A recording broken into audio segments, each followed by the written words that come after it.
Merci d'être venus nombreux. Et donc, je vais vous parler aujourd'hui des idées reçues dans l'histoire de l'alchimie et des raisons de leur longévité. Effectivement, tout ce que la plupart d'entre nous, à part les spécialistes, croient savoir de l'alchimie et de son histoire est faux. C'est dû en grande partie à la manière dont les alchimistes eux-mêmes, au cours des siècles, ont présenté leur propre discipline, en ce sens que ils ont constamment fait une histoire de l'alchimie qui était fabuleuse et mythique, qui a ensuite beaucoup gêné pour reconstituer, disons, l'histoire authentique du développement de l'alchimie. Et puis, à partir du 19e siècle, il y a eu un développement d'interprétations de type principalement ésotérique ou ensuite psychanalytique, qui ont, là encore, contribué à embrouiller les choses et à perpétuer des conceptions fausses sur l'histoire de l'alchimie.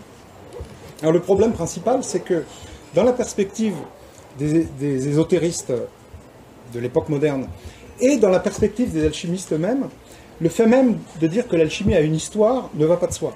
Parce que la stratégie des alchimistes, enfin des auteurs d'écrits d'alchimie, depuis les textes les plus antiques qu'on possède sur cette discipline, partent de l'idée que c'est un art très ancien. Et donc, un des points constants du discours des alchimistes, c'est que l'alchimie consiste en grande partie à retrouver quelque chose qui a été connu dans des temps plus anciens et qu'on essaye de redécouvrir. Donc évidemment, c'est une perspective complètement incompatible avec l'idée d'un développement historique. Or, depuis maintenant une quarantaine d'années, il y a des travaux historiques très sérieux sur l'histoire de l'alchimie qui ont été faits et qui montrent que, contrairement donc à ce que les alchimistes eux-mêmes et beaucoup de leurs interprètes modernes ont prétendu, l'alchimie a une histoire. Il n'y a pas une doctrine alchimique, mais de nombreuses doctrines alchimiques, et comme toutes les disciplines, que ce soit les mathématiques ou l'architecture ou tout ce que vous voulez, l'alchimie a évolué constamment, mais cette évolution a été en quelque sorte voilée ou recouverte par un discours qui tend à tout homogénéiser en disant que les auteurs ne font que essayer d'interpréter ou de répéter ce qui avait été dit dans une époque plus ancienne. Alors en fait, les premiers textes alchimiques que l'on connaît datent du 3e, 4e siècle de l'ère chrétienne. Ils viennent de l'Égypte, donc qui était à l'époque sous domination romaine. Ils sont écrits en grec. Ce sont des textes qui font allusion à des textes antérieurs qui sont cités, mais les plus anciens des textes alchimiques mentionnés ne remontent vraisemblablement pas au-delà du tout début de l'ère chrétienne. Donc l'alchimie est beaucoup moins ancienne que ce que même les premiers textes prétendent. Alors évidemment, quand on parle d'Égypte, tout de suite on imagine les pharaons et des choses beaucoup plus antiques que les premiers siècles de l'ère chrétienne. En fait, l'alchimie est née dans un contexte donc de gens qui pensaient et écrivaient en grec, dans un cadre un peu de syncrétisme philosophique et religieux, dans des petits groupes sur lesquels on ne sait pratiquement rien, et qui se réfèrent à des textes qui, dès le début, dès les premiers textes qu'on a donc de l'alchimie grecque venue d'Égypte, on a des constantes qui se retrouveront tout au long de l'histoire de l'alchimie dans la manière dont les alchimistes présentent leur discipline. Donc la première chose à laquelle j'ai déjà fait allusion, c'est le fait que tout est antidaté, tout est beaucoup plus ancien, est présenté comme beaucoup plus ancien que ça n'est en réalité. Donc parmi les textes qui sont cités dans les plus anciens traités d'alchimie qu'on a conservés, vous avez la chimie de Moïse par exemple, la chimie de Marie la Juive qui est censée être donc Myriam, la sœur de Moïse. Vous voyez, il est question d'Adam, de toutes sortes d'auteurs très, très antiques. Il y a aussi Hermès Trismégiste dans le tas, mais dans les textes grecs, il n'a pas la dimension de père de l'alchimie qu'il aura plus tard. Donc ça, c'est le premier point. L'alchimie se présente d'emblée comme une discipline qui est très ancienne. Elle se présente aussi comme un art divin ou un art sacré. En effet, le mot alchimie est d'origine arabe, et dans les textes grecs anciens, l'alchimie ne s'appelle pas comme ça, forcément, et donc elle s'appelle l'art divin ou l'art sacré, et il y a une ambiguïté constante dans les textes qui traitent d'alchimie. Ça aussi, c'est quelque chose qui va se maintenir dans toute l'histoire de la littérature alchimique.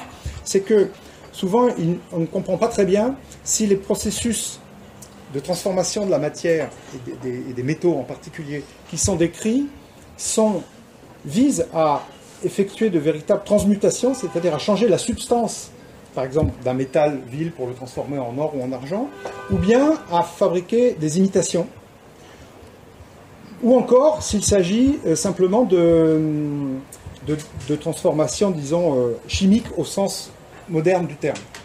Donc les différents niveaux se mélangent parce que, et ça c'est la dernière des grandes caractéristiques de l'alchimie depuis ses origines, c'est que les alchimistes écrivent dans un style volontairement obscur. Ils écrivent par allégorie, il est question d'animaux, de plantes, il y a toutes sortes de personnages. Il est beaucoup question de mort, de résurrection et de transformation de personnages. Il est question de l'âme et du corps des métaux. Ce qui fait que on peut lire, et on les a beaucoup lus comme ça à l'époque moderne, on peut lire les textes alchimiques comme décrivant non pas un travail sur les substances corporelles, mais comme un travail en quelque sorte de purification spirituelle. Vous voyez, ce qu'on appelle l'alchimie spirituelle. En fait, quand on regarde les textes, disons, sans idée préconçue, on s'aperçoit que dans la très grande majorité des cas, toutes ces allégories, ces images de mort, de résurrection et de choses comme ça, sont des manières de décrire des transformations de la matière, et on peut, des chimistes, historiens de la chimie l'ont fait depuis la fin du 19e siècle, on peut donner une équivalence chimique pour vraiment la très grande majorité des images et des allégories alchimiques qui se trouvent dans les textes. Alors bien évidemment, on peut tout traduire, disons, dans la limite où les textes sont souvent, pour les textes les plus anciens, sont souvent lacunaires et vraiment quelquefois tellement énigmatiques que c'est des cas désespérés. Mais enfin, disons que les gens qui ont une solide formation chimique et qui prennent au sérieux ce que disent les textes arrivent à reconstituer des processus chimiques réels. Sauf évidemment quand il est question de transmutation, au sens propre, puisqu'on sait que c'est impossible.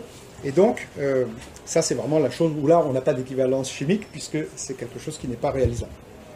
Bon. Alors, il faut savoir que pour ce qui est des plus anciens textes alchimiques, donc ces textes écrits en grec dans l'Égypte à l'époque romaine, on n'a conservé que des extraits, des fragments, très peu de textes qui ont été conservés dans leur totalité, parce que ces textes ont été copiés jusqu'à l'époque byzantine dans des cercles très restreints.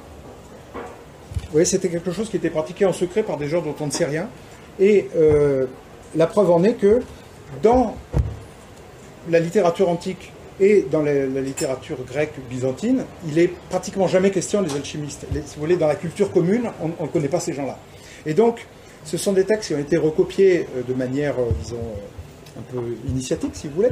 Et tous les textes grecs qu'on a, que ce soit des textes de l'époque, de l'Égypte romaine ou de l'époque byzantine, sont conservés dans un seul manuscrit qui a été amené au milieu du XVe siècle en Italie par le cardinal Bessarion, qui est conservé à la bibliothèque de Saint-Marc à Venise. Et c'est une compilation d'extraits de textes alchimiques qui a été réalisée vers le Xe siècle. Et vraiment, tout ce qu'on a de l'alchimie grecque se trouve là, à de très très rares exceptions près. C'est vous dire que on a du mal à reconstituer de manière complète et cohérente les doctrines, les milieux de gens qui ont écrit ces traités, parce qu'on a presque rien. Bon. Alors, ensuite, l'alchimie va connaître une deuxième phase et un très grand développement, et va devenir une discipline qui, contrairement à ce qui s'est passé dans le monde gréco-byzantin, ne sera plus pratiquée clandestinement dans des cercles restreints, mais deviendra un élément de la culture commune. C'est la phase de l'alchimie dans le monde arabe. À travers des traductions en syriaque ou directement à partir du grec, beaucoup de textes alchimiques grecs vont être traduits en arabe à partir du 8e siècle. Ça fait partie du grand mouvement de traduction de la science grecque en arabe. Et donc il y a eu un intérêt particulier pour les textes alchimiques. Alors là, il s'est passé quelque chose qu'on retrouvera ensuite dans les phases ultérieures de l'alchimie, notamment dans le moment où, au Moyen-Âge, elle va arriver dans le monde latin, c'est que les Arabes, d'un côté, traduisent des textes grecs d'alchimie, ensuite écrivent des textes nouveaux en les mettant sous le nom des alchimistes anciens qu'ils avaient déjà traduits du grec, et puis, ensuite, dans un deuxième temps, des alchimistes arabes écrivent des traités, soit sous leur nom réel, soit sous le nom d'auteurs arabes célèbres. Donc on a là la continuation de quelque chose que faisaient déjà les alchimistes grecs, c'est la tendance, donc non seulement à antidater les textes, à les présenter toujours comme plus anciens qu'ils ne sont, parce qu'évidemment, il faut bien se mettre dans ce cadre de pensée antique et médiévale où la nouveauté est considérée comme... Enfin, l'originalité, si vous voulez, n'est pas une valeur positive. Si on dit quelque chose de valable, c'est quelque chose que les anciens ont dit. Vous voyez, c'est beaucoup plus gratifiant d'attribuer un texte aux alchimistes grecs, à Aristote, à Platon, etc., que de dire c'est moi un tel qui l'a écrit. Donc on a dans la littérature alchimique arabe un certain nombre de textes d'alchimie écrits par Platon, écrits par Aristote, écrits par Alexandre le Grand, tous les auteurs, les philosophes les plus connus, et qui avant sont totalement apocryphes. Et dans le monde, donc dans le nouveau développement que l'alchimie connaît dans le monde arabe, l'alchimie devient une discipline qui est mentionnée dans les catalogues des sciences, dont les gens discutent, et sortant des cercles très restreints dans lesquels elle avait commencé, l'alchimie devient discutée sur la place publique, et à ce moment-là débute quelque chose qui va poursuivre les alchimistes jusqu'à la fin du XVIIIe siècle, c'est la question de savoir si ce que disent les alchimistes est vrai ou pas. Est-ce que ces transmutations sont possibles, ou est-ce que ce sont des charlatans? On aura notamment une fameuse critique des alchimistes par le philosophe et médecin Avicenne, médecin persan qui écrivait en arabe. Donc il est mort en 1037, donc ça se passe au début du XIe siècle. Et Avicenne, donc dans un texte très célèbre, dit en fait, les alchimistes ne peuvent pas transformer réellement la substance des métaux. Tout ce qu'ils peuvent faire, c'est fabriquer, c'est les modifier par différentes opérations chimiques de manière à les rendre ressemblant à un autre métal, ressemblant à de l'or ou à de l'argent. Mais les transmutations alchimiques sont impossibles. Pourquoi? Parce que, selon Avicenne, les espèces des métaux, comme les espèces animales ou végétales, sont fixées une fois pour toutes, une fois qu'ils se sont formés. Et donc le plomb, c'est du plomb, l'or, c'est de l'or, et vous ne pouvez pas transformer l'un en l'autre de la même manière que vous ne pouvez pas transformer une vache en grenouille, etc. Oui. Sauf, dit Avicenne, si on arrivait à ramener les métaux à la matière première à partir de laquelle ils ont pris naissance, mais ça c'est une chose qui dans la pratique est impossible. Donc si vous voulez, Avicenne donne une sorte de principe théorique qui est que pour que l'alchimie fonctionne, pour que les transmutations fonctionnent, il faudrait ramener les métaux à leur matière première. Mais il dit, dans la pratique, c'est impossible. Donc, si vous voyez quelqu'un qui vous dit « j'ai fait des transmutations », vous pouvez être sûr que c'est un charlatan. Alors, on attribue souvent, encore même de nos jours, les débuts de la critique des alchimistes et de l'impossibilité que les transmutations soient possibles à un état d'esprit, disons, de l'époque des Lumières ou autre, alors que, en fait, déjà dans le monde arabe, la question se posait. Oui. Parce qu'à partir du moment où les alchimistes deviennent des gens qui ont pignon sur rue et qui annoncent qu'ils vont faire des choses formidables, on va leur dire, montre-nous ce que c'est. Oui. Alors, cette critique des alchimistes par Avicenne, donc c'était un auteur très, très influent et très réputé, donc on a pris sa critique au sérieux, a entraîné les alchimistes à essayer de perfectionner leur doctrine pour répondre à l'objection. Et en disant, oui, effectivement, c'est possible de ramener les métaux à leur matière première.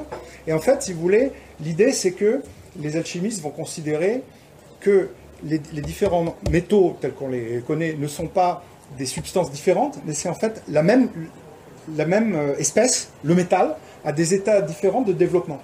Donc on va considérer que quand vous avez par exemple du plomb, du fer, c'est en fait de l'or qui a été entravé dans son développement par différentes circonstances, du soufre, des impuretés diverses, etc.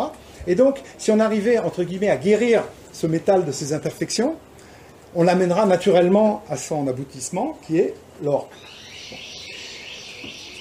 Donc ça entraîne une sorte de parallélisme entre le perfectionnement du métal et la guérison d'un corps malade qui va faire que, vous voyez, par analogie, chez les Arabes va se développer quelque chose qui n'existait pas dans l'alchimie grecque, c'est l'alchimie médicale. Oui, de même qu'on va amener les métaux à la guérison et à la perfection, eh bien, les alchimistes vont se vanter de pouvoir porter le corps humain à une parfaite santé, à une longue vie, etc. Et en utilisant le terme d'élixir, qui vient d'un mot grec qui signifie un remède. Et donc, c'est le même, ce sont le même registre métaphorique, si vous voulez, de la guérison, de la médecine, qui va servir aussi bien pour les métaux que pour le corps humain. Donc, cette idée que l'alchimie a aussi une dimension médicale, c'est quelque chose qui commence chez les alchimistes arabes. Voilà.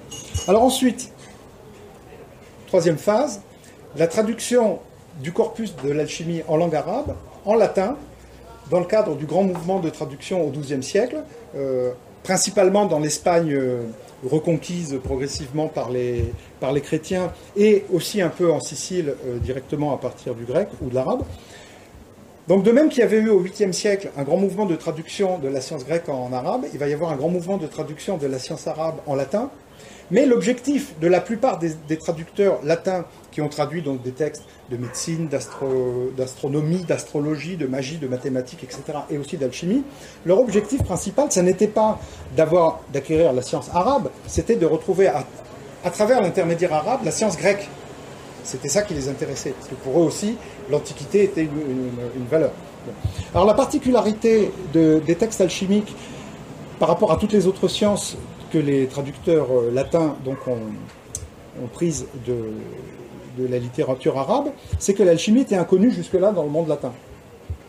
On savait par exemple que Aristote avait écrit un tas de livres, on ne les avait pas, donc on les a traduits de l'arabe, vous voyez, mais c'est l'appropriation d'un corpus dont on savait déjà qu'il existait. L'alchimie, c'est une nouveauté, tout simplement parce que, à cause des circonstances de sa transmission, de l'Égypte romaine dans le monde byzantin et puis dans le monde arabe, c'est passé complètement à côté du monde latin et de l'Europe, vous savez, qui était isolée à la fin de l'Antiquité du monde byzantin. Et donc c'est une nouveauté. Alors vous allez me dire, comme c'est une nouveauté, ça aurait dû rendre la chose suspecte. Mais en fait, pour les latins, c'était, disons, une nouveauté qui n'en était pas une, parce que c'était nouveau pour eux, mais comme ça se présentait comme des textes traduits du grec, de l'hébreu, de je ne sais quoi, qui remontaient à l'Antiquité la plus reculée, c'était une science antique. Donc c'était une science antique, mais simplement que les latins n'avaient pas connu jusque-là, parce que, comme le répètent continuellement les textes alchimiques, c'est quelque chose qui est secret, qui ne doit pas être révélé à tout le monde, donc on pouvait facilement expliquer le fait que ça soit resté inconnu pendant si longtemps dans le monde latin. Et alors c'est aussi chez les Arabes que Hermès Trismégiste acquiert le statut de père fondateur de l'alchimie. En fait, pour les savants arabes, Hermès Trismégiste était un personnage historique, bon, nous on sait qu'il n'a pas existé, c'était un personnage historique qui était un peu plus ancien que Moïse, et donc qui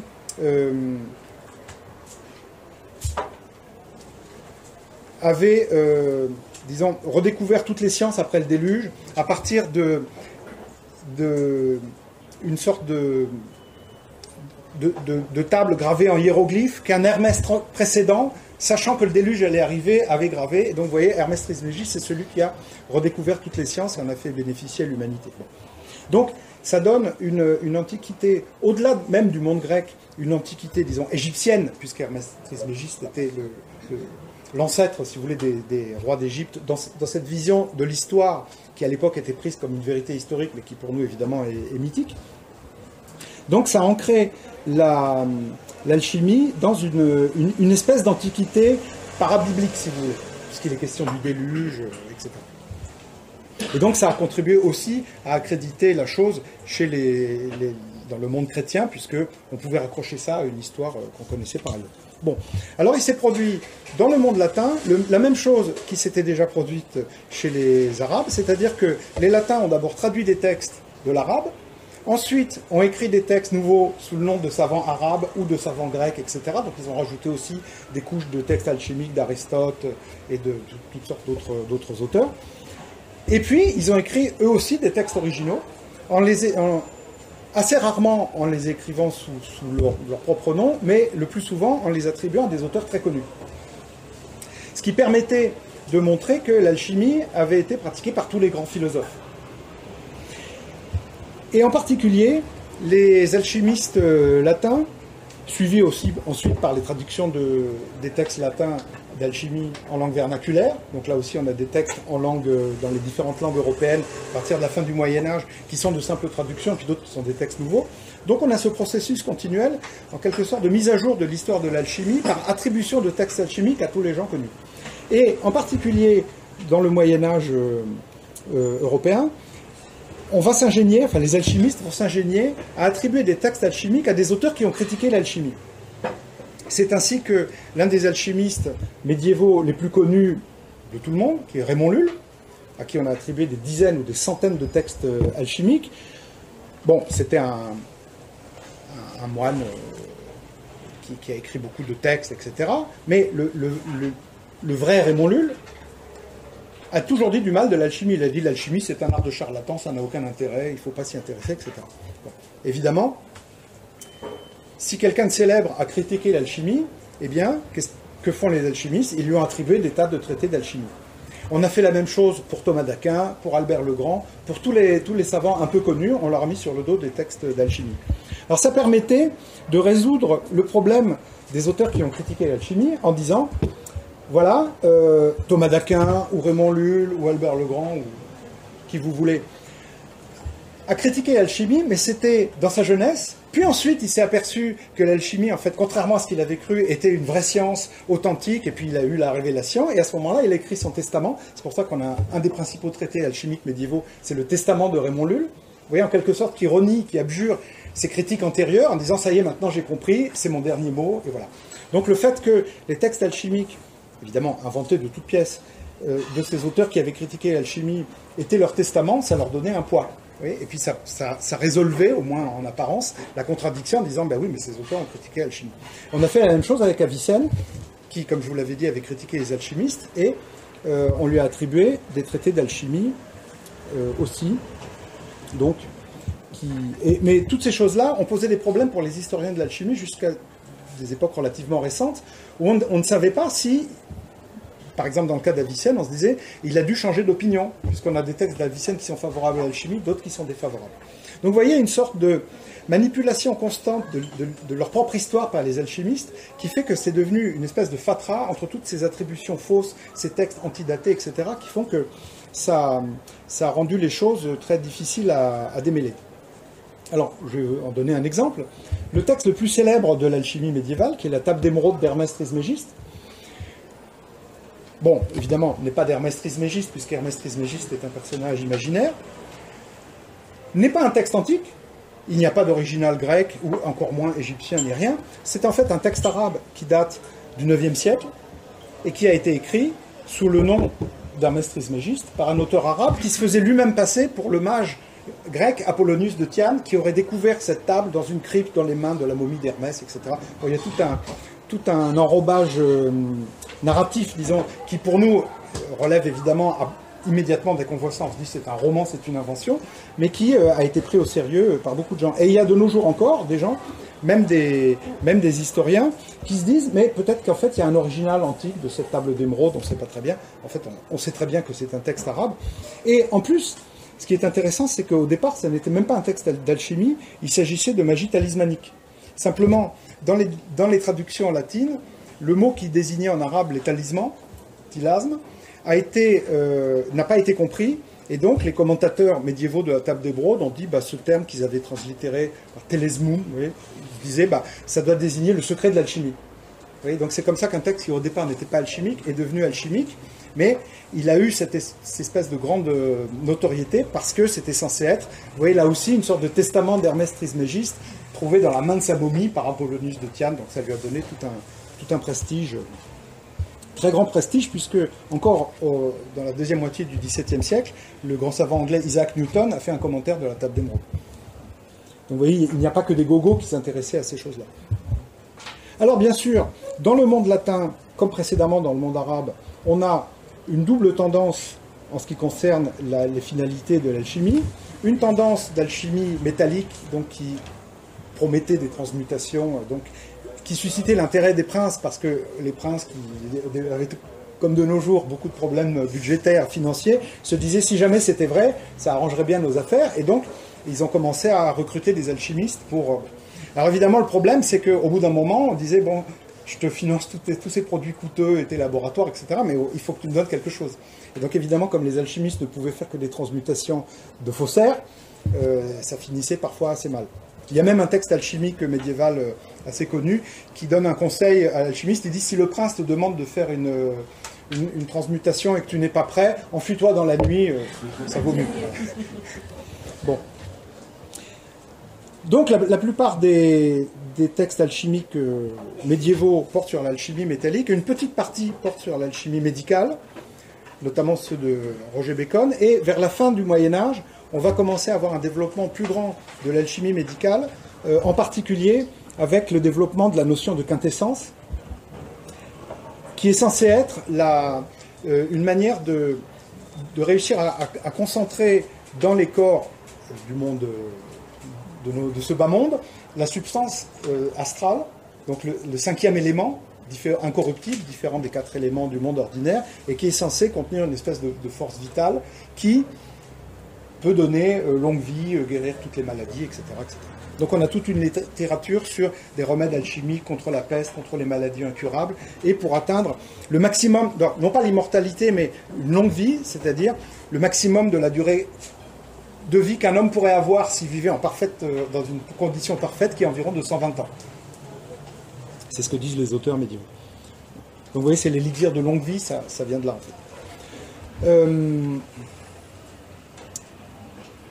Voilà. Alors, bien évidemment, dans le monde médiéval, comme précédemment dans le monde arabe, il y a continuellement une critique et une mise en doute de la réalité des promesses des alchimistes. Donc il y a toute une tradition littéraire de satire des alchimistes qui sont présentés comme des gens ridicules, qui, ayant voulu s'enrichir, en fait, se retrouvent à la fin plus pauvres qu'ils n'étaient au début, parce qu'ils ont dépensé tout leur argent pour des expériences vaines. Donc, dans la culture médiévale, l'alchimiste devient le type de la personne qui poursuit un rêve irréalisable. Donc, en gros, on peut dire que dans le monde médiéval, les savants sont divisés au sujet de l'alchimie en 3 catégories. Ceux qui y croient, qui pensent que c'est possible, ceux qui pensent que c'est vraiment un truc de charlatan et que c'est pas possible du tout, comme par exemple Dante, Raymond Lull et d'autres, et puis ceux qui pensent que, certes, ça paraît peu vraisemblable, mais théoriquement, ça pourrait éventuellement se faire, donc ils ont un jugement un peu réservé, un peu comme celui d'Avicenne, disant on pourrait le concevoir théoriquement, mais dans la pratique, ça paraît vraiment difficile que les gens le fassent véritablement. Alors se pose dans le monde latin la même chose, dans le monde latin médiéval, le même problème que les alchimistes arabes avaient déjà dû affronter, c'est comment interpréter des textes qui sont écrits dans un langage énigmatique, obscur, qui ne donne pas la clé de son interprétation. Alors ça pose toutes sortes de problèmes, parce que là aussi on a trois types de lecteurs, ceux qui pensent qu'il faut tout prendre au pied de la lettre. Donc si par exemple on dit dans un texte alchimique, prends le sang d'un homme roux ou l'urine d'un enfant de 6 ans ou des poils de je ne sais quoi, il faut prendre la chose qui est dite.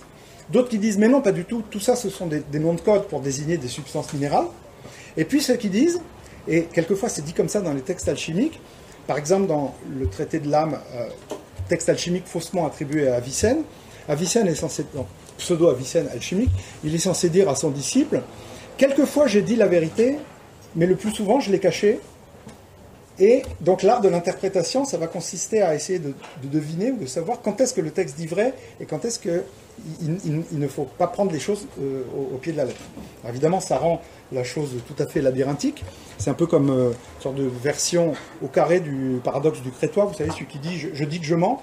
Sauf que là, il dit je dis que très souvent je mens, mais quelquefois je mens pas. D'où la prolifération de textes alchimiques qui sont des commentaires de textes qui à chaque fois disent « Jusqu'ici, les auteurs ont dit des choses tout à fait obscures, mais moi je vais vous expliquer ce que c'est vraiment. » Évidemment, à ce moment-là, le type se met à parler dans un langage allégorique, incompréhensible, ce qui fait qu'on est constamment renvoyé à une nouvelle interprétation, etc. Sauf que, à chaque fois, par exemple, on peut suivre le fil des commentaires de la table d'émeraude tout au long du Moyen-Âge, et donc jusqu'à Isaac Newton et même au-delà. Ce qu'on constate, c'est qu'en commentant toujours le même texte qui est censé être très ancien, chaque génération ou chaque école d'alchimistes donne sa version de l'alchimie qui n'est pas compatible avec les autres. Vous voyez, donc, derrière cette espèce d'uniformité apparente de gens qui répètent un peu toujours la même chose et qui commentent les mêmes textes, on a en fait une évolution doctrinale assez importante. Alors ce qui complique encore plus la vision globale qu'on peut avoir de l'alchimie médiévale, c'est que, comme c'était une des caractéristiques ou un des problèmes de l'alchimie dès ses débuts, quelquefois les alchimistes parlent de la réalisation de choses qu'on sait être impossibles, comme la transmutation des métaux ou la guérison de toutes les maladies, etc. Mais d'autres fois, ils décrivent des processus chimiques tout à fait faisables. Ce qui fait que actuellement, par exemple, il y a des historiens de l'alchimie américains qui ont des laboratoires dans lesquels ils refont les expériences qui sont décrites dans les traités du XVIIe siècle, et la plupart du temps, ça fonctionne. Une fois qu'on a trouvé le code qui permet de décrypter les allégories, on arrive à refaire des expériences, et dans la plupart des cas, bien qu'à première vue, ça paraisse complètement farfelu, ce sont des expériences qui sont faisables. Évidemment, il ne s'agit jamais de transmutation proprement dite. Donc il y a une espèce de registre, si vous voulez, dans toute la littérature alchimique, d'une sorte de magie naturelle ou de merveilleux naturel, qui sont des productions, par exemple, des productions minérales qui ressemblent à des végétaux ou à des choses comme ça, et qui sont mises sur le même plan par les alchimistes que des choses complètement impossibles, comme les transmutations en or. C'est ce qui fait qu'à la fin du Moyen-Âge et à la Renaissance,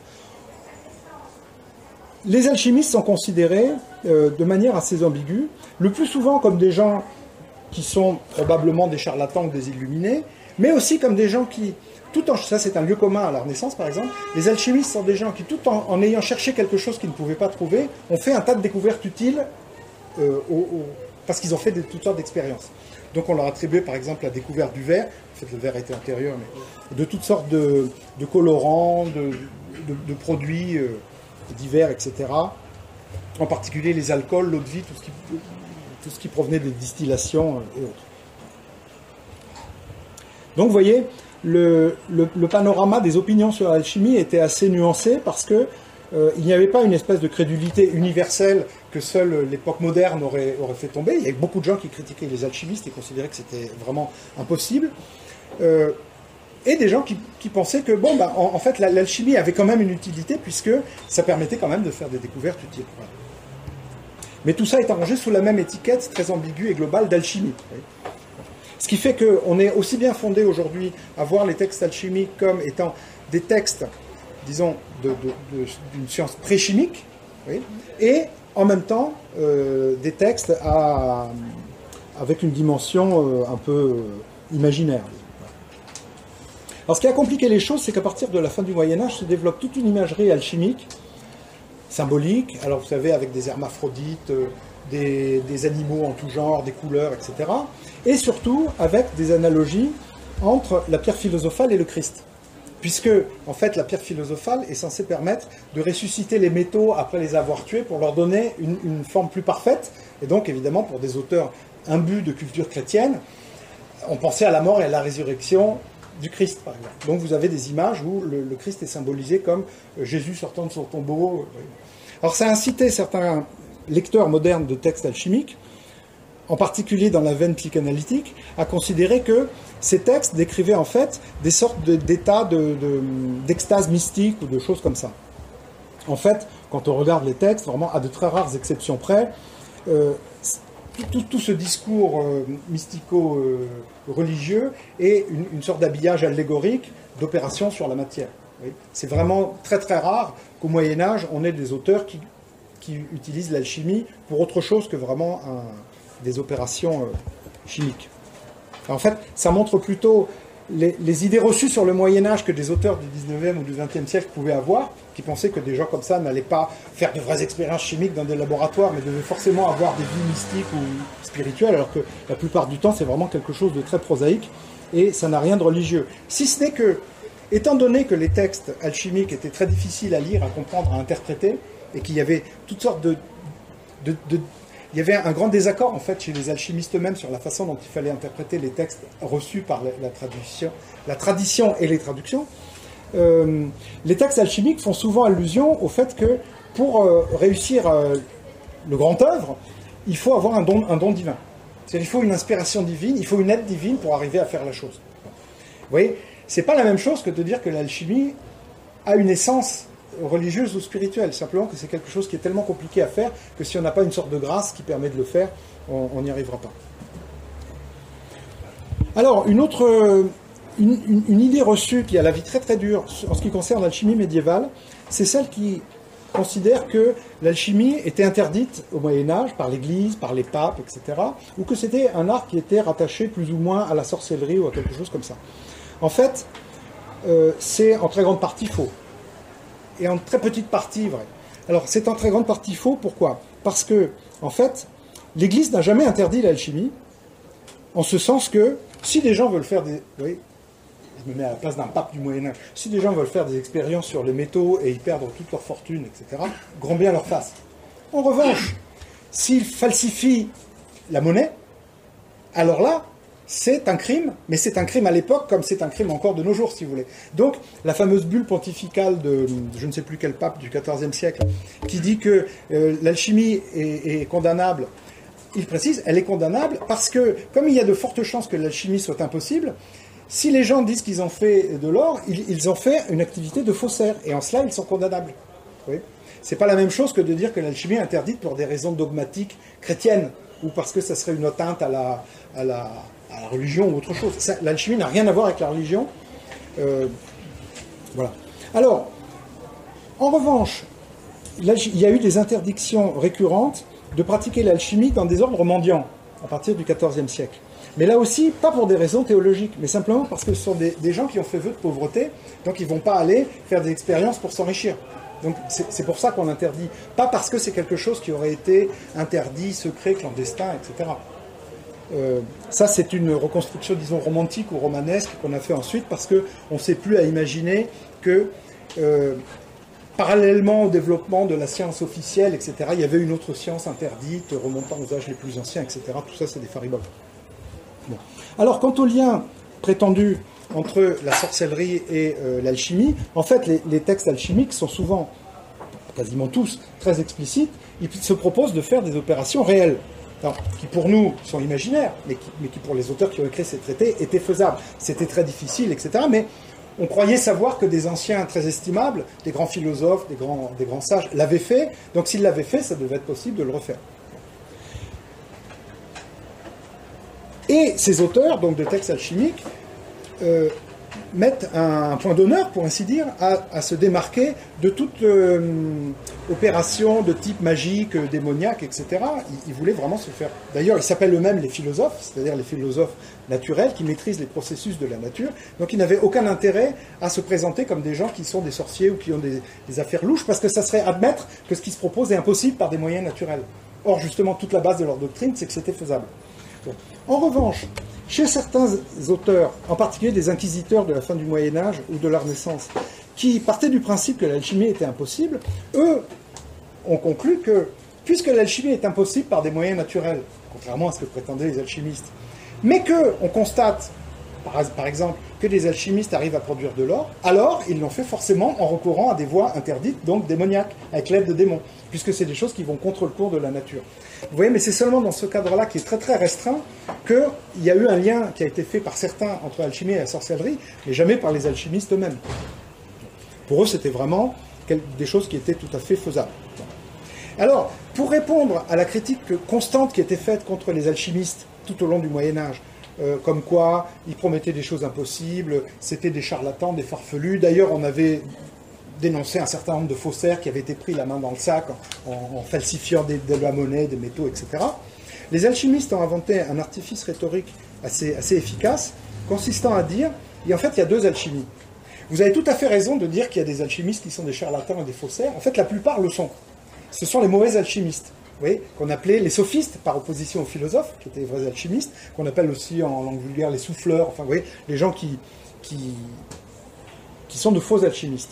Et puis, il y a les vrais, qui sont différents des faux. Vous voyez, donc c'est une manière défensive de concéder à la critique des alchimistes. Tout ce que les gens disent sur la critique des alchimies est vrai, c'est-à-dire que l'alchimie est fausse, mais c'est vrai des faux alchimistes. Ça n'est évidemment pas applicable aux gens qui sont dignes d'être des alchimistes, etc., etc. Bon. Alors, les choses se poursuivent comme ça encore à la Renaissance, à ceci près qu'il y a une grande figure qui va bouleversé un peu les choses, c'est Paracelse, donc, qui a vécu dans la première moitié du XVIe siècle, qui était un savant d'origine suisse, donc, qui a écrit une foule de textes. Alors, lui, c'était un médecin, et il partait du principe que l'alchimie métallique n'avait aucun intérêt, et que la seule alchimie qui valait la peine d'être poursuivie, c'était l'alchimie médicale. Oui, il fait le médecin. Alors, ça a entraîné un développement très important au XVIe, au XVIIe siècle, de l'alchimie médicale, donc on appelait la spagyrie dans le langage paracelsien, parce que Paracelsien avait une caractéristique, c'était d'inventer tout un langage, souvent sans se donner la peine de définir les mots qu'il utilisait, ce qui fait qu'il y a eu au XVIIe siècle et à la fin du XVIe toute une série de dictionnaires du langage paracelsien pour aider les gens à décrypter les textes de Paracelse, sauf que quand on regarde les différents dictionnaires, ils définissent d'une manière différente les mêmes termes. Donc ouais, on n'est pas beaucoup aidé. Quoi qu'il en soit, donc Paracelse, qui était pris pour un charlatan par certains, mais qui a donné lieu à toute une mode donc, de cette alchimie médicale spagyrique, donc il a lancé des modes, et il y a eu notamment dans la lignée des médecins se réclamant de Paracelse, qui après évidemment ont rajouté des choses à eux en se parant de l'autorité de Paracelse, il y a eu toute une querelle, donc notamment à la faculté de médecine de Paris au début du XVIIe siècle, sur les vertus ou les dangers de l'antimoine. Alors l'antimoine, donc c'est une substance, ce qu'on appelle un quasi-métal, et donc en fait c'est généralement considéré comme un poison violent, mais les paracelsiens prétendaient qu'administré à des doses judicieuses, ça pouvait guérir. Et ils s'appuyaient pour ça sur des guérisons prétendument miraculeuses, où les gens s'étaient sentis bien, mais en fait ils étaient morts quelques jours ou quelques semaines plus tard. Donc il y avait toute une controverse comme ça sur l'antimoine. Et alors, je vous mentionne cette chose pour montrer un peu le fonctionnement, disons, de la manipulation de l'histoire par les alchimistes. En plein dans cette controverse sur les vertus ou les dangers de l'antimoine, voilà qu'émerge un savant du XVe siècle, appelé Basile Valentin, donc qui est un des auteurs les plus connus dans le monde des ésotéristes du XIXe et du XXe siècle, un des principaux auteurs médiévaux d'alchimie, qui était l'auteur d'un traité qui s'appelait, donc un traité en latin qui s'appelait le Charque triomphal de l'antimoine. Alors bien évidemment, il n'y a jamais eu un moine du XVe siècle appelé Basile Valentin, c'était simplement les partisans de l'antimoine au XVIIe siècle qui ont inventé un moine du XVe siècle pour écrire ce Charque triomphal de l'antimoine. Oui. Mais ils se sont dit, ça a beaucoup plus de poids si on attribue ça à quelqu'un qui a vécu il y a quelques siècles, oui, parce que ça montre que cette histoire d'antimoine, ce n'est pas une nouveauté farfelue, mais c'est quelque chose qui a déjà une tradition plus ancienne. Donc vous voyez qu'on a inventé des auteurs médiévaux au début du XVIIe siècle, et on a notamment inventé à cette époque le plus connu de tous les alchimistes médiévaux qui n'ont pas fait d'alchimie, c'est-à-dire Nicolas Flamel. En fait, Nicolas Flamel, à la différence de Basile Valentin, est un monsieur, c'était un Parisien d'ailleurs, qui a réellement existé, donc il a vécu au XIVe siècle. Il n'avait rien de particulier, si ce n'est qu'il était assez riche et qu'il était très pieux.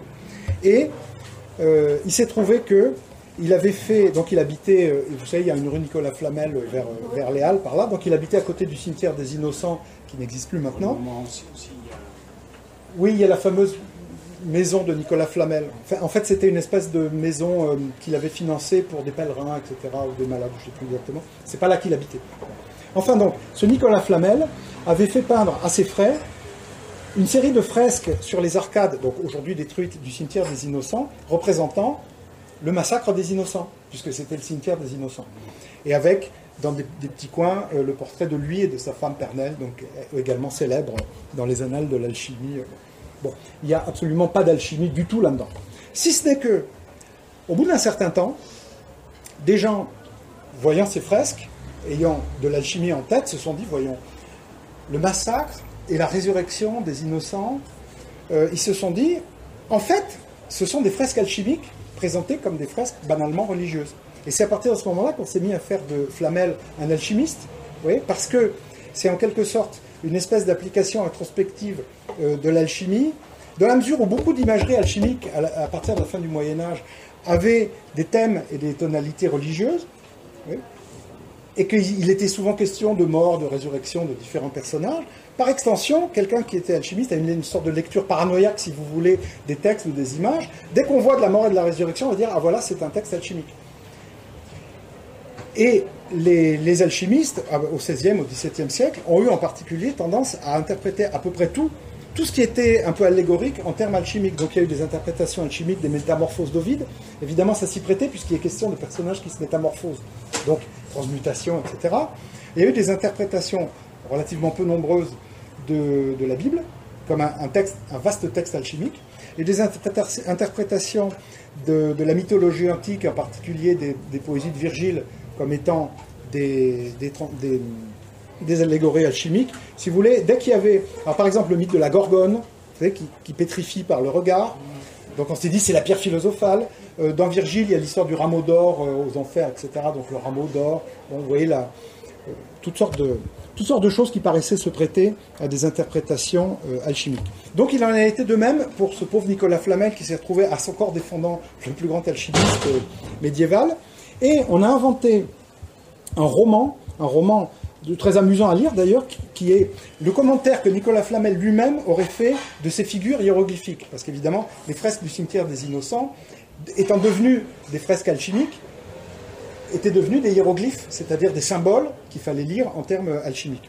Et c'est d'ailleurs grâce au livre des figures hiéroglyphiques, prétendument écrit par Nicolas Flamel, qu'on a gardé la représentation fidèle de ces fresques, puisqu'elles sont reproduites dans le livre. Et donc on peut les voir, et on voit que ce sont simplement des fresques représentant le massacre des Innocents et leur résurrection. Oui, voilà. Mais dans cet ouvrage, donc le pseudo Nicolas Flamel qui est censé écrire, c'est censé être là aussi son testament, vous voyez, à la fin de sa carrière, il raconte sa vie. Donc il dit, voilà, en fait, j'ai fait faire ces fresques pour mettre en hiéroglyphes les secrets de l'alchimie, et j'ai moi-même découvert l'alchimie en découvrant un texte écrit dans une langue très ancienne sur des rouleaux d'écorce. Bon, on se demande comment il avait pu comprendre cette langue très ancienne. Tout ça est évidemment complètement farfelu. Donc c'était censé être le livre d'Abraham le Juif. Alors évidemment, il y a des gens qui ont essayé d'identifier Abraham le Juif, mais c'est pas la peine puisque c'est un personnage imaginaire. Donc ensuite, dans la bonne tradition des romans d'aventure, et même des romans picaresques de l'époque, puisqu'on est au XVIIe siècle, Nicolas Flamel et sa femme parcourent l'Europe à la recherche de quelqu'un qui serait capable de leur interpréter les figures d'Abraham le Juif. Donc ils trouvent en Espagne un type qui s'appelle Sanche, donc un certain Sanchez, qui leur révèle le truc. Bon, tout ça sans évidemment la fiction à plein nez, le récit est absolument plein d'incohérences, etc. Mais ça a suffi à établir la réputation, je dirais presque jusqu'à nos jours, de Nicolas Flamel comme alchimiste. Ce qui montre que les idées ont la vie dure parce que les gens aiment croire à des belles histoires, si vous voulez. Ils n'aiment pas croire que les belles histoires auxquelles on aimerait croire ne sont pas vraies. Et en particulier, donc, à la suite donc, de cette invention de Flamel alchimiste et de cette interprétation des prétendues figures hiéroglyphiques, s'est développé tout un débat, alors qui a commencé au XVIIe siècle et qui s'est poursuivi ensuite pendant longtemps, sur la question de savoir comment, dans une sorte de preuve empirique ou historique, autre que les fresques, que Nicolas Flamel avait été réellement un alchimiste, c'est qu'on a inventé la légende comme quoi il aurait été immensément riche, alors qu'il était simplement une sorte d'écrivain public. Vous voyez, à une époque où la plupart des gens étaient illettrés, il y avait des gens qui étaient des écrivains publics, donc qui comme il y en a encore dans certains pays où il y a beaucoup d'analphabétisme. Bon, en fait, c'est un type qui était riche, mais il n'avait pas non plus une fortune absolument miraculeuse. Mais on a inventé cette histoire en disant, si c'est enrichi à ce point, c'est qu'il avait trouvé le secret de la pierre philosophale, etc. Alors il se trouve que cette histoire de l'enrichissement fantaisiste de Nicolas Flamel et tout ça a été démentie avec de bons arguments dès le début du XVIIIe siècle, dans les années 1720. Donc on aurait pu penser, bon bah, c'est réglé, maintenant on sait que l'histoire de Flamel était fausse. Et pourtant, cette réfutation n'a eu aucun écho et n'a pas empêché la plupart des gens de continuer à croire que Nicolas Flamel était alchimiste. De la même manière qu'on a beau répéter que Raymond Lull n'a jamais écrit un traité d'alchimie, ça reste quand même un des principaux alchimistes, etc. Parce qu'il y a toute une tradition de littérature ésotérique du 19e, du 20e siècle, qui prétend le contraire, si vous voulez, et comme dans beaucoup d'autres domaines, ça s'apparente, si vous voulez, un peu aux doctrines conspirationnistes. Quand vous avez une conspiration qui a commencé à être ancrée dans la tête des gens, vous avez beau faire toutes les réfutations que vous voulez, le fact-checking, comme on dit aujourd'hui, ça ne change rien à l'affaire, et ça n'empêche pas les gens de continuer à y croire. Donc on voit que continuellement, les alchimistes ont modifié, remanié leur doctrine. Alors au XVIIe siècle, commence à se développer ce qu'on pourrait appeler, en termes modernes, la chimie, qui commence à se distinguer de l'alchimie, même si les deux termes continuent d'être synonymes. Donc on commence à avoir, à partir du milieu du XVIIe siècle, des auteurs en Angleterre, en France, etc., qui écrivent des traités ou des cours de chimie, comme Nicolas Lemery, par exemple, où il n'y a absolument pas d'alchimie, ni de rien de tout ça. Simplement, il reste... le vocabulaire, disons, de la chimie ancienne, c'est le vocabulaire des alchimistes, parce que la chimie et l'alchimie se confondaient. Donc il a fallu un certain temps pour que les concepts de la chimie moderne sortent un peu du vocabulaire et du flou des concepts alchimiques initiaux. Alors, il y a évidemment une grande différence entre la littérature alchimique et la terminologie alchimique et celle de la chimie moderne, c'est que la chimie moderne, comme toutes les sciences expérimentales, se développe donc à partir du XVIIe, du XVIIIe siècle comme une science expérimentale qui fait des expériences que tout le monde peut voir et refaire le cas échéant, alors que l'alchimie se présente comme un art secret qui est écrit en code, qui s'adresse uniquement à des initiés qui seront capables de les lire. Donc on a là une contradiction complète entre une volonté d'occultation et puis une volonté de rendre la science publique et ce qui lui permet de se développer, disons, sur des bases claires et expérimentales. Alors, les doctrines chimiques ont eu, contrairement à ce qu'on pourrait penser, ne sont pas tombées en désuétude au XVIIe siècle avec Descartes, etc. Elles ont continué à être pratiquées même par des gens très sérieux, comme Isaac Newton, par exemple, et d'autres auteurs. C'est seulement à la fin du XVIIIe siècle que, grâce aux travaux de Lavoisier, la réalité des éléments sur lesquels se fondait toute la doctrine de la matière depuis l'Antiquité, y compris celle des alchimistes, terre, eau, air, feu, il a montré que les éléments n'étaient pas des corps simples, mais étaient eux-mêmes composés. Donc ça mettait complètement en l'air toute la doctrine alchimique. Mais là aussi, ça n'a pas mis un point final à l'alchimie. Il faut dire que l'alchimie, dans le cours du XVIIIe siècle, était devenue quand même de plus en plus discréditée. C'était vraiment un art de charlatan et la grande majorité des auteurs se moquaient des alchimistes. Il y avait quand même des aventuriers qui parcouraient l'Europe en proposant des salmigondis alchimiques, en particulier Casanova et d'autres auteurs du même genre. On trouvait toujours des amateurs riches pour... notamment Casanova raconte longuement dans ses mémoires l'abus de faiblesse qu'il a exercé auprès d'une dame extrêmement riche mais incroyablement naïve qui s'appelait Madame Durfé, qu'on voit aussi dans le Casanova de Fellini. Et c'est une histoire très célèbre. Et donc, en fait, il dit lui-même... Bon, c'est sûr que c'est pas bien ce que j'ai fait d'abuser d'elle, parce que lui, Casanova, ne croyait pas du tout à toutes ces choses. Donc c'était un escroc conscient, si vous voulez. À la différence des alchimistes des époques antérieures, qui ne se présentaient pas ou ne se concevaient pas eux-mêmes comme des escrocs. Lui c'est un escroc, un manipulateur, il était aussi faussement kabbaliste, etc.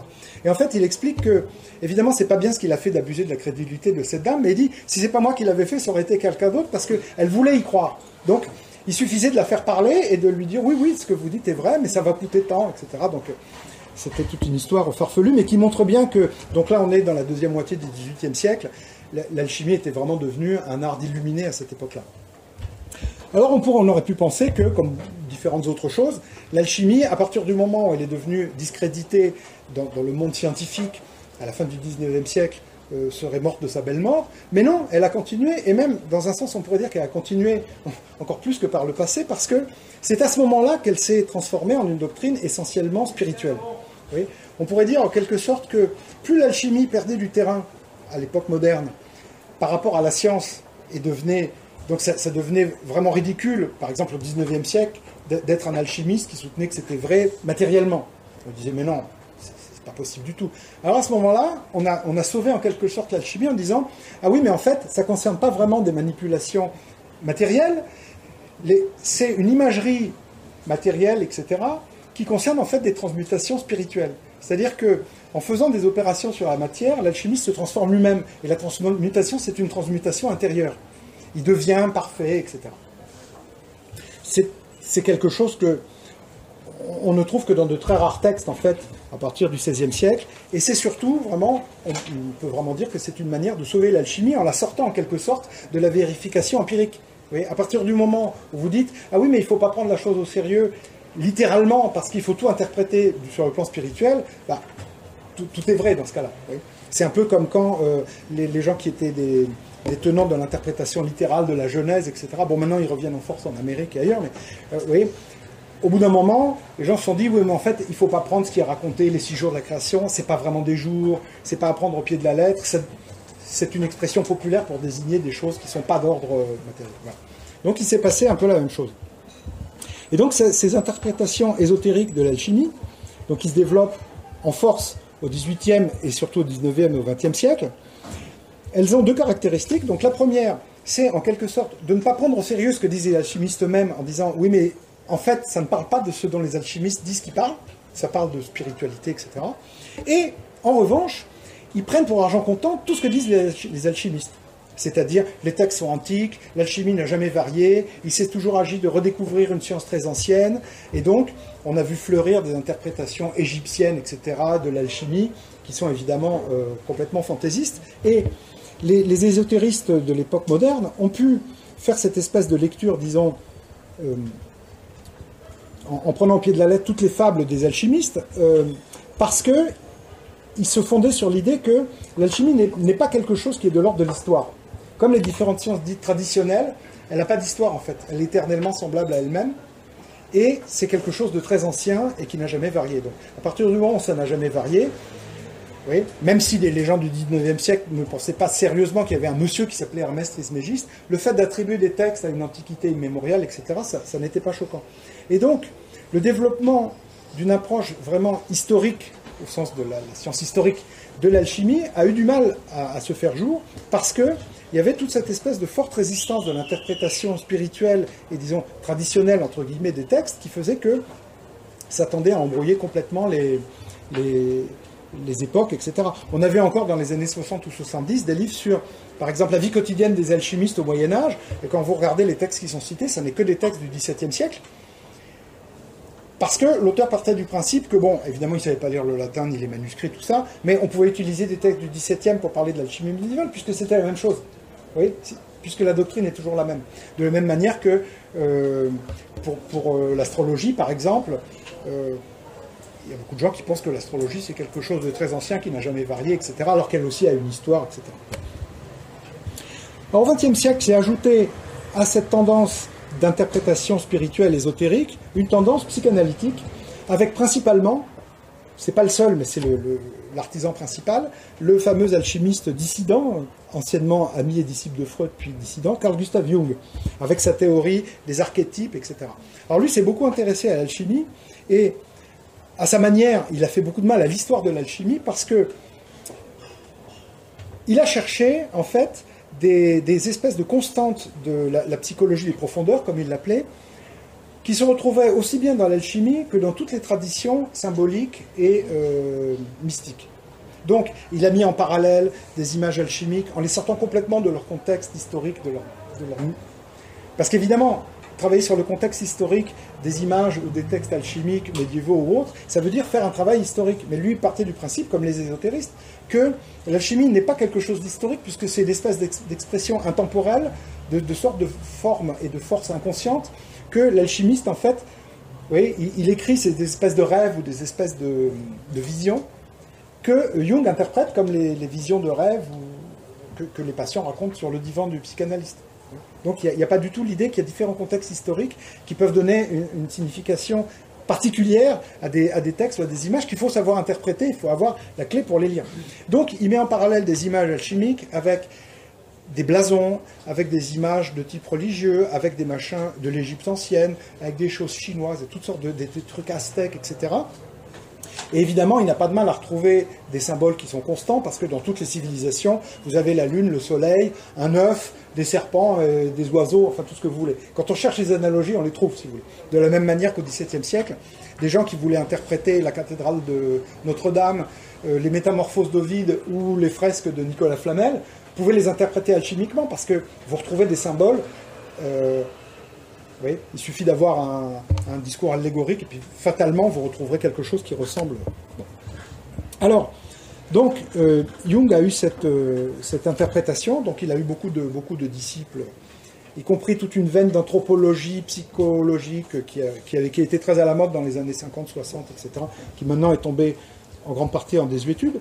Et c'est greffé là-dessus aussi, en particulier en France, pour donner, disons, un poids culturel encore plus grand à ces interprétations psychologico-psychanalytiques de l'alchimie comme une sorte d'expression, d'une sorte d'imagerie de l'inconscient, la lecture surréaliste. Parce qu'il y a des surréalistes qui avaient des relations avec notamment par exemple, René Crevel a écrit un texte sur l'alchimie et la psychanalyse. Vers la fin de sa vie, André Breton était en relation avec René Allot, qui avait écrit des textes sur l'alchimie, qui lui-même était un disciple d'un alchimiste ésotériste français qui s'appelait Eugène Corselier, etc. Bon, il y a tout un micmac là. Et ça convenait très bien aussi aux surréalistes que toute cette imagerie alchimique, qui effectivement ressemble un peu à l'imagerie surréaliste, vous voyez, vous avez des associations d'images un peu contradictoires avec des êtres monstrueux, des choses comme ça, dont on ne comprend pas très bien ce que ça veut dire à première vue. Donc l'idée que tout ça était une sorte d'expression spontanée, d'une sorte d'inconscient, comme une espèce d'écriture automatique, vous voyez, et donc ça a fait des alchimistes, des sortes de précurseurs des surréalistes, des sortes de grands rêveurs, un peu mystiques, un peu affabulateurs, et ça a contribué aussi à éloigner l'idée que les alchimistes étaient des gens qui prétendaient vraiment parler de transformation de la matière. Et donc c'est seulement, vraiment dans les 3-4 dernières décennies, que s'est développé un courant assez fourni d'historiens de l'alchimie sérieux, en France, en Italie, en Angleterre, aux États-Unis, etc. Et on dispose enfin maintenant de quelques ouvrages, notamment ceux de Bernard Joly et de Didier Kahn, qui sont sortis très récemment, sur l'histoire de l'alchimie, qui sont des ouvrages où on peut enfin lire. Bon, il reste beaucoup de trous et d'énigmes dans l'histoire de l'alchimie, notamment des textes dont la datation est difficile, dont on ne sait pas très bien dans quelle langue originale ils ont été écrits, etc. Il y a encore beaucoup de travail à faire. Mais disons que dans les grandes lignes, pour les grandes phases de l'histoire de l'alchimie, on est à peu près au clair. Mais jusqu'à une date récente, quelqu'un qui voulait, disons, de bonne foi se renseigner sur l'histoire de l'alchimie, il n'avait à se trouver sous la main que des ouvrages comme celui dont j'avais parlé sur l'histoire des alchimistes au Moyen-Âge, etc., qui étaient des ouvrages farfelus, de seconde main, etc. Mais, comme je l'avais dit, les mythes ont la vie dure, et donc, bien qu'il y ait maintenant une école d'histoire de l'alchimie sérieuse, et même d'historiens des sciences, qui font vraiment de l'histoire de l'alchimie comme de l'histoire d'une science à part entière, il est absolument certain que tous les mythes sur l'alchimie, sur son ancienneté, sur son caractère mystique, sur Nicolas Flamel et tout ça, vont continuer à avoir une longue vie, parce que, encore une fois, c'est traditionnel, et ça satisfait quelque part, vous voyez, cette idée qu'on retrouve chez tous les ésotéristes, et qu'on retrouve aussi dans l'état d'esprit de beaucoup de conspirationnistes qu'on trouve actuellement, de doctrines dans ce genre. Il y a une idée finalement assez rassurante, assez consolante, que, en fait, la réalité qu'on connaît, l'histoire à laquelle on peut avoir accès, n'est pas la seule réalité ou la seule histoire. Il y en a une autre qui est cachée derrière, très ancienne, et qui a toujours couru en parallèle. Et ça permet en quelque sorte de croire que les fables et les légendes sont vraies. Voilà. Bon, je pense qu'on peut finir là-dessus. Merci infiniment.